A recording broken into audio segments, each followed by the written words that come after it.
Victimless crime, I don't even know how somebody could even say that. As far as the stigma goes, I found, picture two people talking about how they lost their child. They had just met. And, say this one woman says to the other, I lost my child. Oh, how did that happen? Car accident or fire? No, it was gang related. Oh, the all-knowing, changes everything. I think society views that you're in a high-risk lifestyle, that it comes with the territory, that you deserve what you got. As long as it doesn't hit home or happen to somebody you love or care about, then it doesn't have a lot of meaning. I don't blame them for the way they feel sometimes. I think that there's so much of it now that people do become callous and really think, and you hear it and you see it in the newspaper, well, that was their lifestyle, they deserved it. Good, another one gone. You see it listed on a blog. They fail to see the horrible, horrible truth of how people are killed and executed, and the ripple effect that it happens through families and friends of families. And one person getting killed can affect hundreds. It's the family, it's the friends. And I think we forget about those friends sometimes, but they're just as important as that family and everyone else that they associate with. That probably, for me, sometimes is the hardest thing, is to watch this group of friends that were kind of a tight group of friends shatter apart. They're no longer all friends. Some of them have had really a tough time afterwards. Some of them have turned to drugs to kind of compensate for the loss. Others have gone on to do well, and those obviously don't associate with some of the others. Others have been charged with crimes. It's sad to watch what's happened. There shouldn't be a stigma on how somebody dies. And people can be cruel, as I say, but when it happens to a family member or somebody that they know or love, it changes everything, absolutely everything. I think when your child is murdered, losing your child is bad. When they're murdered or killed intentionally, I think it stays with you for life. It's definitely something you never get over and you try to live with. When somebody says that life has lost its meaning, I never quite understood that until this happened. And it truly does. Just going through the motions of the day, having a meal, food doesn't taste the same. Every activity, it's not the same anymore. You struggle day in and day out, trying to make life worth living again. And when you have a moment to smile or feel good, not trying to feel guilty at that moment, that you shouldn't be enjoying life again. Victimless? I don't think so.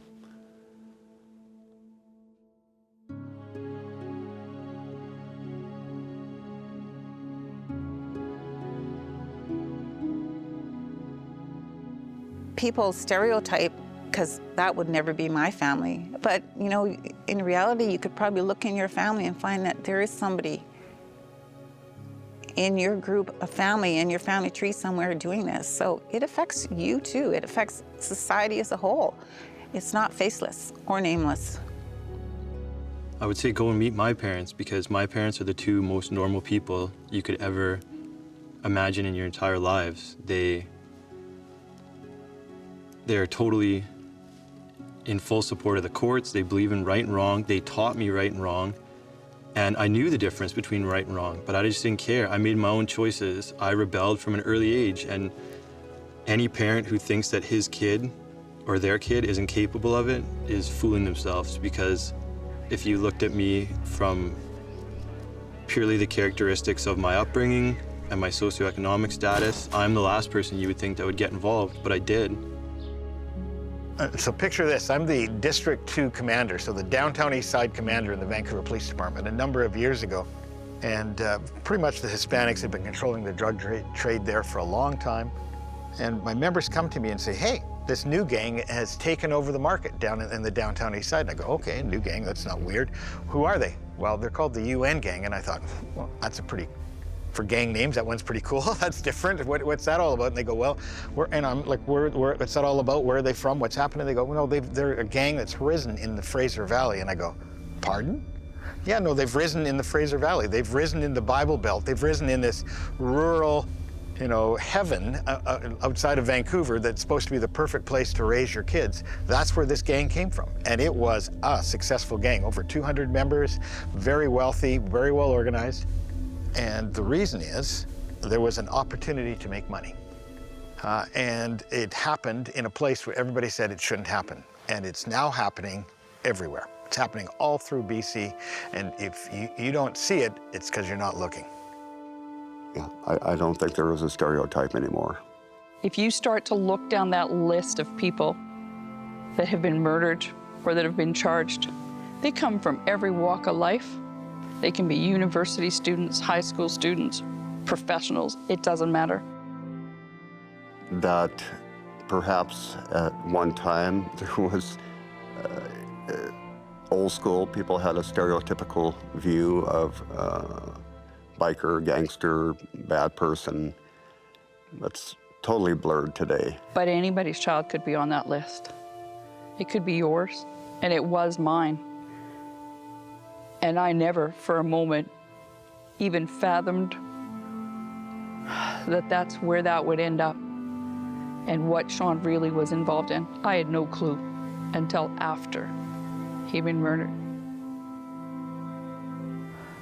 So it really is anybody's child, and unfortunately, it could be yours. I hope to God it's not. And I hope to God that if they make that wrong choice, you can stop it. Because I didn't get to do that.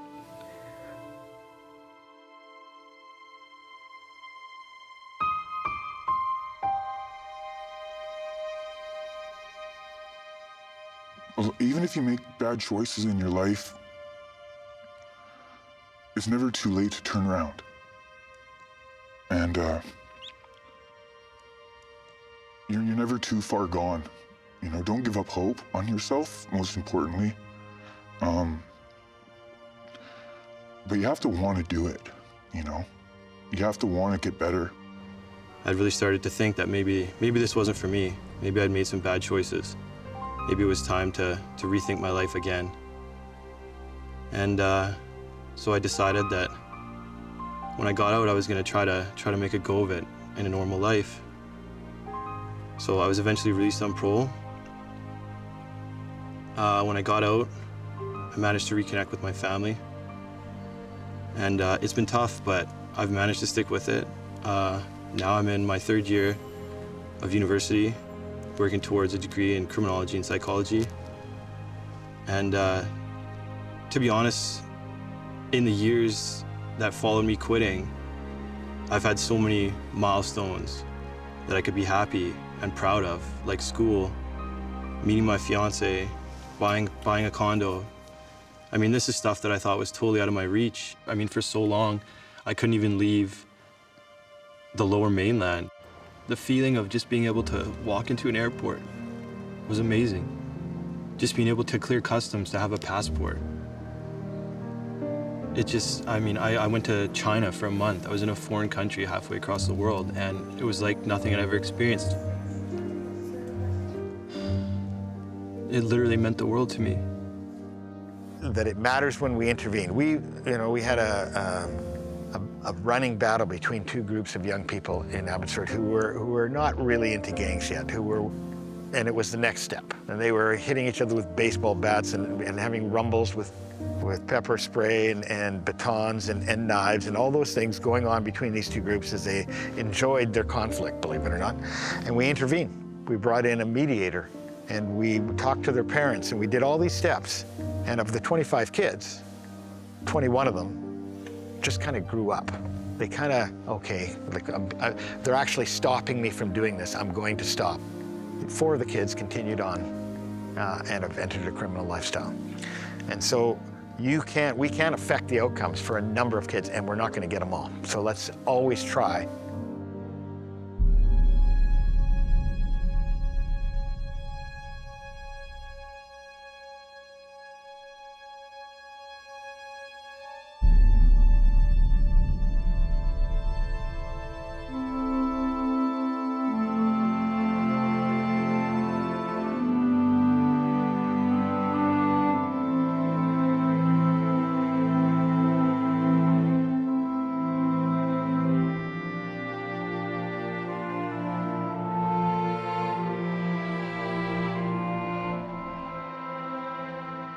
If you do still choose to do this, to go into something like that, then make sure you let your family know that you love them.